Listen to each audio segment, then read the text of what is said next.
శేఖర్ గారు, శేఖర్ గారు, రాబులమ్మా రా. ఏం చేస్తున్నారు? ఇదిగో గులాబీ పూలను చూస్తుండా. ఓ, మీరు ఇష్టంగా పెంచుకునే మొక్కలు కదా. ఈ పూలంటే నీకు కూడా ఇష్టమే కదా బులమ్మా.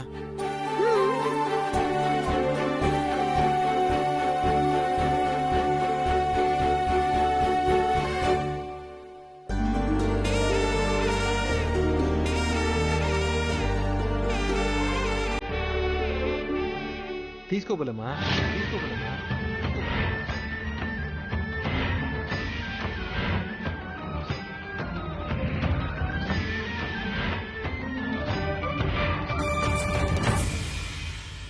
అదేంటి అప్పుడు అంత గ్లాస్ తీసుకున్నారు? పువ్వులో మొక్కకి ఉంటేనే అందం అన్నారు. పైగా ఏదో పాపం అంటూ పాఠం చెప్పారు. అప్పుడు కోపంతో అన్నాను, ఇప్పుడు ఇష్టంతో ఇస్తున్నాను.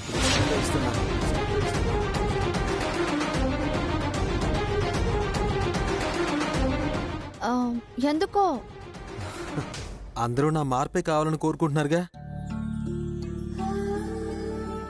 మారడం మంచిదని నువ్వు చెప్పావు కదా.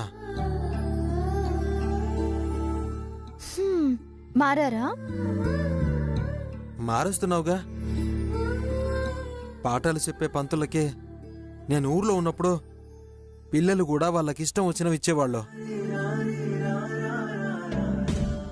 అట్లాగే నాకు ఇవ్వాలనిపించింది. అదేదో నువ్వు భారతంలో కథ చెప్పినావు కదా, ఆయనే అంత చేస్తే నేను ఈ పువ్విస్తే అది కూడా నువ్వు ఇష్టపడింది ఇస్తే తప్పేం కాదు కదా బోలేమా.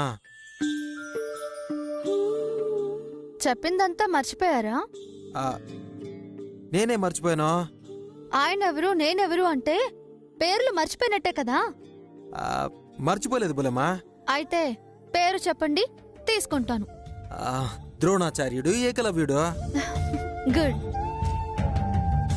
తారక్ గారి కోరిక, నా శ్రమ ఫలిస్తుంది అన్న సంతోషం కలుగుతుంది. ఈ పువ్వు తీసుకుంటే నేను సంతోషిస్తాను.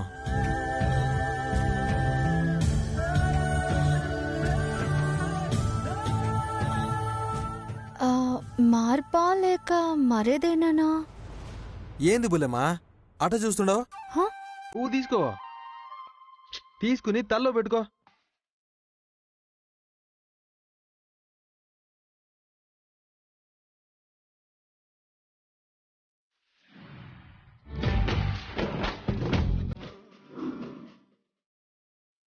తమ్ముడి మాటల్లో చాలా మార్పు వచ్చింది. పాఠాలు బాగానే వంట పట్టించుకున్నట్టున్నాడు. ఆ చూపుల్లో నాకేదో అర్థం కనిపిస్తుంది. వైష్ణవి మీద ఇష్టం కూడా స్పష్టంగా కనిపిస్తోంది. అప్పుడు అక్కడుంటే అందం అనిపించింది, ఇప్పుడు ఇక్కడుంటే అందం అనిపిస్తుంది.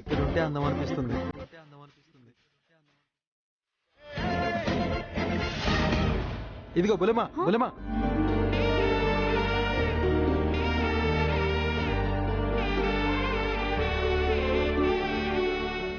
ఇష్టమన్నదాన్ని జారిపోనియదు బులెమా.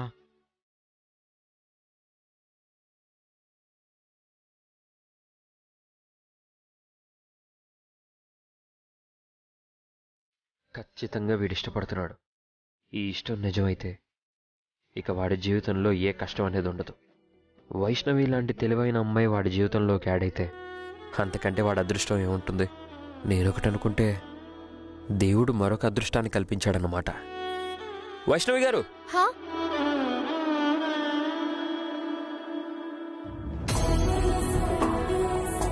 తారక్ గారు పిలుస్తున్నారు, మీరు బుక్ తీసుకుని రండి, నేను వెళ్ళి మాట్లాడేసి వస్తాను. అట్లాగే.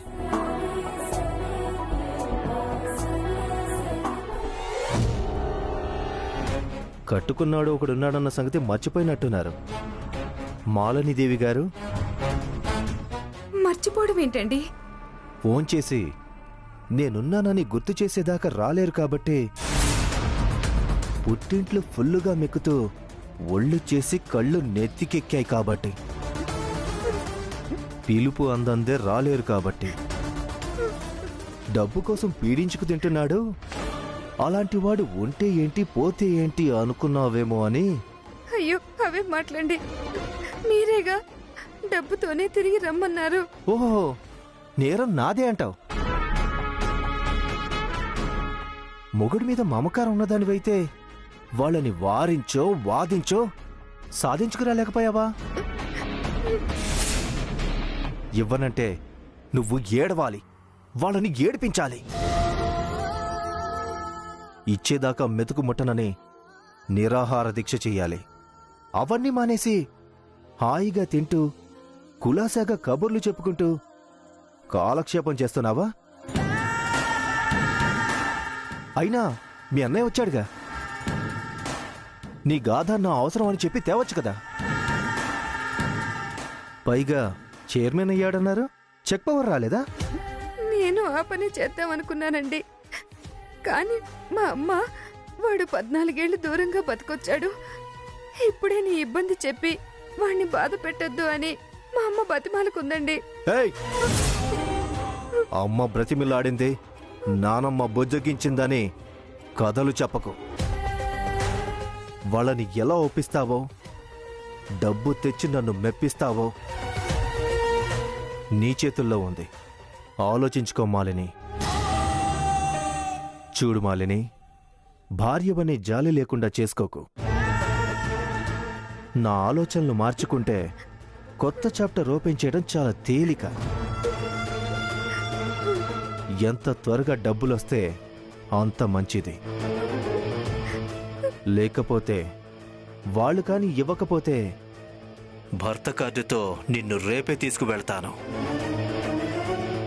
కానీ కాపురం నువ్వు నాతో చెయ్యవు, కన్నీళ్లతో చేస్తావు, వాతలతో బ్రతుకు వెళ్లదీస్తావు. నా సంగతి తెలుసుగా మాలని దేవి గారు. బాయ్.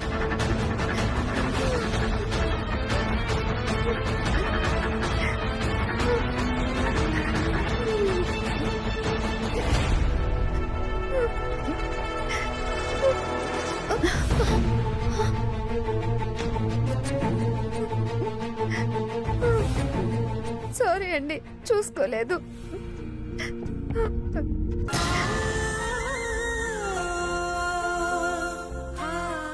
ఏమై ఉంటుంది?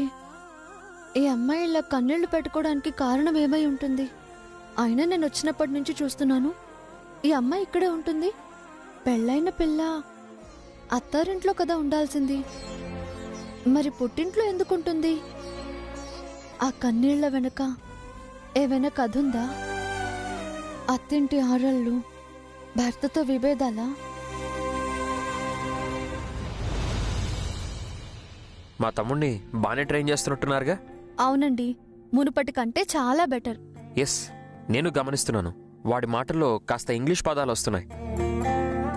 పొలైట్నెస్, ఫ్రెండ్లీ నేచర్ కూడా కనిపిస్తున్నాయి. కాస్త వాడి డ్రెస్ సెన్స్ కూడా మార్చండి. కల్చర్ ట్రైన్ అయితే ఆ చేంజ్ ఈజీనేనండి. You are correct.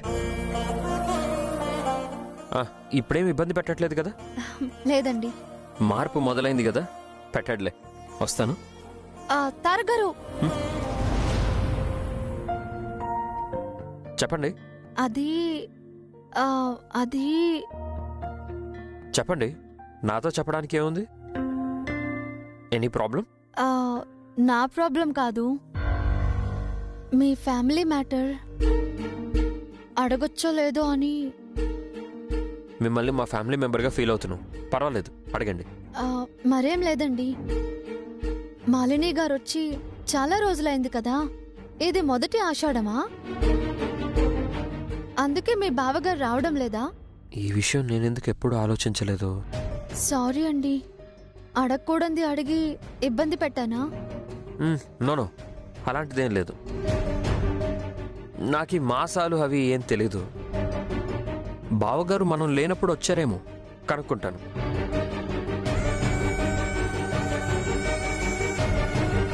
అయ్యో వైషు, నీకెందుకే వాళ్ళ విషయాలు? అన్నిట్లో తలదూరుస్తావు. వచ్చిన పనేంటో దాని గురించి ఆలోచించు.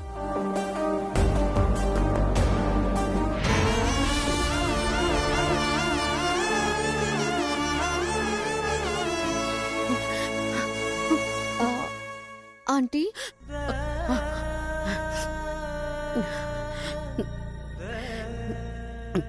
ఏమైంది ఆంటీ? ఏదో బాధగా కనిపిస్తున్నారు. మీ అమ్మాయి కూడా కన్నీళ్లతో వెళ్తుంది. ఏం లేదులేమ్మా. చెప్పకూడని విషయం అయితే చెప్పొద్దులేండి ఆంటీ. మంచి వాళ్ళ కళ్ళు కారణం లేకుండా చెమ్మగిల్లవు. మీ బాధ తీర్చలేని దాన్నే కావచ్చు, కానీ పంచుకుంటే బరువు తగ్గుతుందని, ఓదార్పు కాస్త ఊరటనిస్తుందని అడుగుతున్నాను ఆంటీ.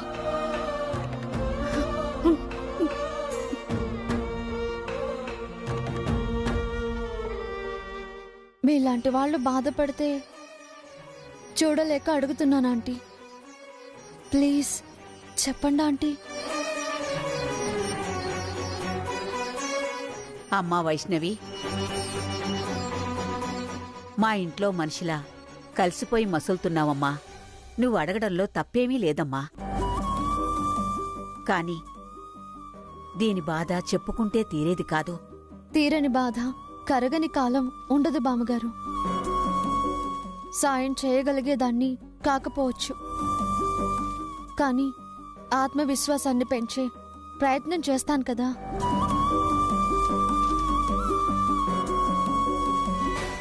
ఏమైందో చెప్పండి ఆంటీ.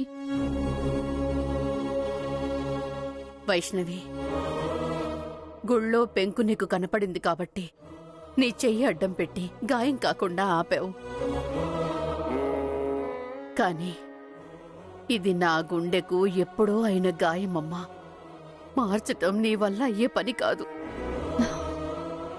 చెప్పకుండా అయ్యే పని కాదంటే చెప్పినట్టు ఎలా అవుతుందా ఆంటీ? ఆలోచించడానికి దారి ఎలా దొరుకుతుంది? దాచడానికి ఏం లేదమ్మా. ఆశగా కొడుకు రాక కోసం ఎదురు చూస్తే వాడొచ్చి నిరాశే మిగిల్చాడు. ఆస్తి కోసం ఆశపడే అల్లుడి ఆశ తీర్చలేనిది. ఇటు నిరాశ, అటు నిస్సహాయత మధ్యలో నలిగిపోతుందమ్మా. బాధ దిగమింగుతూ బతుకు వెళ్లతీస్తుంది.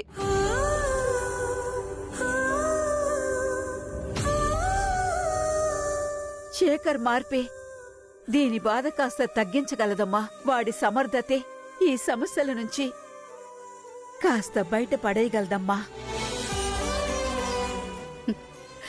అమ్మా వైష్ణవి,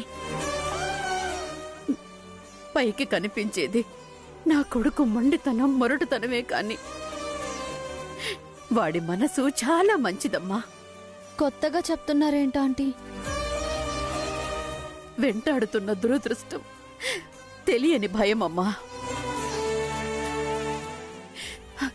నీ ప్రయత్నం మీద ఒక చిన్న ఆశ. వాడు ప్రయోజకుడైతేనే మాకు భవిష్యత్తు. నా బ్రతుక్కి కాస్త ధైర్యం, తృప్తిగా ఊపిరి వదలాలన్నా వాడికి నువ్విచ్చే ఆసరానేనమ్మా.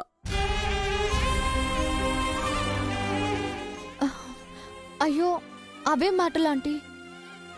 వాడిని ఎలాగైనా దారిలో పెడతావు కదమ్మా. నేను మిథునాన్ని తారక్కి దగ్గర చేయాలనే స్వార్థంతో వచ్చాను. వీళ్ళేమో నా మీద చాలా ఆశలు పెంచుకుంటున్నారు. ఏంటమ్మా, ఏం మాట్లాడు?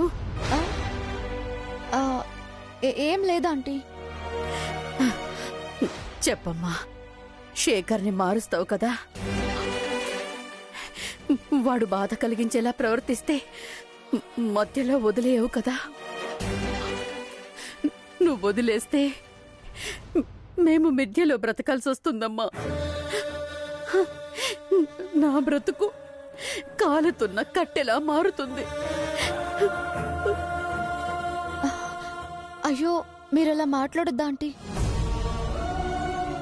ప్రయత్న లోపం లేకుండా శేఖర్ గారు ఏమన్నా మనసు కష్టపెట్టుకోకుండా నా శక్తి మేరకు ఖచ్చితంగా మార్చి దారిలో పెడతానంటీ. మీరు ధైర్యంగా ఉండండి. మధ్యలోనే వదిలేస్తానన్న భయం మీరేం పెట్టుకోవద్దా ఆంటీ.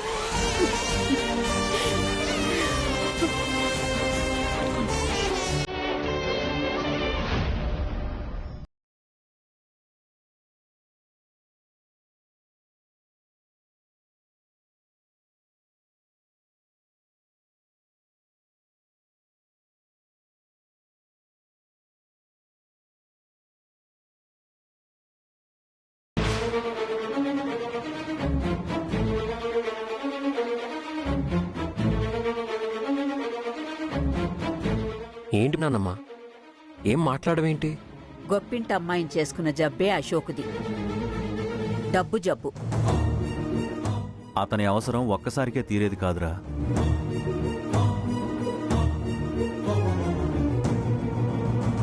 మరి వాళ్ళు అడిగినంత డబ్బు ఇచ్చి పంపిస్తే సరిపోయేది కదా. నేను కూడా అదే చెప్పాను. రేఖ ఇవ్వనని తెగేసి చెప్పిందిరా.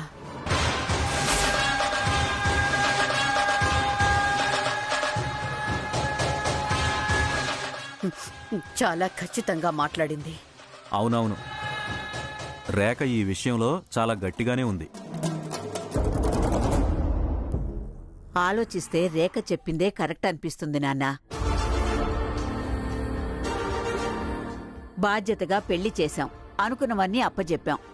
కాని ప్రతి అవసరానికి మన వైపు ఎదురు చూడకూడదు. అడిగినప్పుడల్లా డబ్బిచ్చి పంపితే కష్టపడి సంపాదించడం మానేస్తాడు అంది. పుట్టింటి వాళ్ళం, అవసరానికి ఆదుకోవాలి కదా. ఆడపిల్లకి అండగా ఉండాలిగా నాన్నమ్మా. ఎస్, కరెక్ట్గా చెప్పావురా. అందుకే త్రినైన్లో విశాల్లాగా నేను కొత్త బిజినెస్ స్టార్ట్ చేసి బాగా సంపాదించి దాన్ని అత్తారింటికి డబ్బిచ్చి పంపాలనే ఆలోచిస్తున్నా. నువ్విచ్చినట్టే దాని సంసారం బాగుపడినట్టే. బడాయి తప్ప దమ్ముడి సంపాదించేది లేదు. మనకి వేరే మార్గమే లేదా? డబ్బు ఇవ్వడం తప్ప వేరే దారే లేదు నాన్న.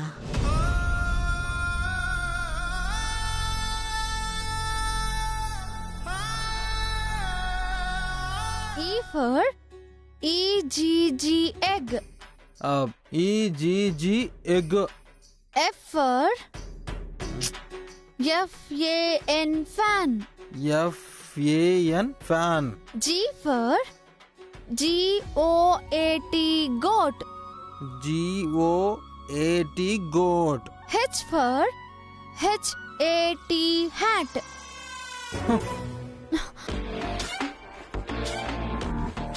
అదేంటి అలా లేచారు? ఏంది బుల్లెమ్మ ఇదే? ఎప్పుడు చదువు చదువు అంటావు? మా ఊరి బడిలోనే నయం. ఆటల సారు ఆ పిల్లకాయలతో రోజు సాయంకాలం ఆటలు ఆడిస్తాడు. వాళ్ళు పిల్లలు. నువ్వు టీచర్ అమ్మవు కదా, నేను నీ ముందు పిల్లన్నే. అయినా ఈ పాటలన్నీ చదివే నాకు విసుగొచ్చేస్తున్నదే. టీచర్ అమ్మా, ఓ పని చేద్దాం, సరదాగా మనం ఆట ఆడదామా? ఆట? అవును. వాడి మాటల్లో కాస్త ఇంగ్లీష్ పదాలు వస్తున్నాయి. పొలైట్నెస్, ఫ్రెండ్లీ నేచర్ కూడా కనిపిస్తున్నాయి. కాస్త వాడి డ్రెస్ సెన్స్ కూడా మార్చండి. సరే ఆడదాం. మా బుల్లెమ్మ మంచిది. ఆట ఊరికే ఆడితే బాగుండదు. మరే ఏదైనా పందెం ఉండాలి. పందెమా? నేను రెడీ. మా ఊళ్ళో ఏ పందెమైనా సరే నేనే గెలిచేదే. పందెం ఏంటో చెప్పు బుల్లెమ్మా. మీరు గెలిస్తే మీరు చెప్పినట్టు నేను వింటాను, నేను గెలిస్తే నేను చెప్పినట్టు మీరు వినాలి. బుల్లెమ్మా, మళ్ళీ పుస్తకాలు చదువు అని ఈ రోజంతా అడగకూడదు నువ్వు. మరి అడగను. అయితే నాకు ఓకే బుల్లెమ్మా. సరే, వెరీ గుడ్. అబ్బో సిగ్గు. బుల్లెమ్మా, ఇంతకీ ఆట ఏందో చెప్పు. మీకు నచ్చిన ఆటే చెప్పండి. మీరు నేను ఆడగలగాలి. ఆ, ఆ, కబడ్డీ. హా? ఇద్దరు ఆడతారా ఎక్కడైనా? అవును కదా, ఇద్దరు ఆడరు కదా అది. మరి ఏం ఆట ఆడదాం? కోతి కొమ్మచ్చి ఆడదామా బులేమా? ఆడవాళ్ళు ఆడతారా? ఓ, ఏదైనా కూర్చొని ఆడేది చెప్పండి. వామన గుంటలో తేలేసరికే తెల్లారుతుంది. బులేమా, ఇసుక పుల్ల ఆడదాం. ఇసుక ఎక్కడ తెద్దాం? ఇసుక ఎక్కడ ఉండదు కదా, అయితే ఏం చేద్దాం? ఆ, ఇప్పుడు వచ్చినది ఈజీ ఆట, పులుసాట. ఇది ఆడదాం. ఓ, పులుసా? అది ఏం లేదు బులేమా, ఈ రెండు చేతులతో మజ్జిగ చిలికినట్టు చిలకాల, నువ్వేమో దాన్ని కొట్టాలా, అదన్నమాట. హా, గుర్తొచ్చింది. నువ్వు నాకు నచ్చావు సినిమాలో వెంకటేష్ ఆర్తి అగర్వాల్ ఆడిన ఆట అదే కదా? ఆ, అదే బులేమా, అదే సినిమా నేను చాలా సార్లు చూసిన. ఇదిగో బులేమా, మన ఇద్దరికి ఒక్కొక్కరికి 10 ఛాన్సులు మాత్రమే ఉంటాయి, సరేనా? ఓకే, ముందెవరు? ఎవరైతే ఏంది బులేమా. సరే, నేనే ఫస్ట్. కానీ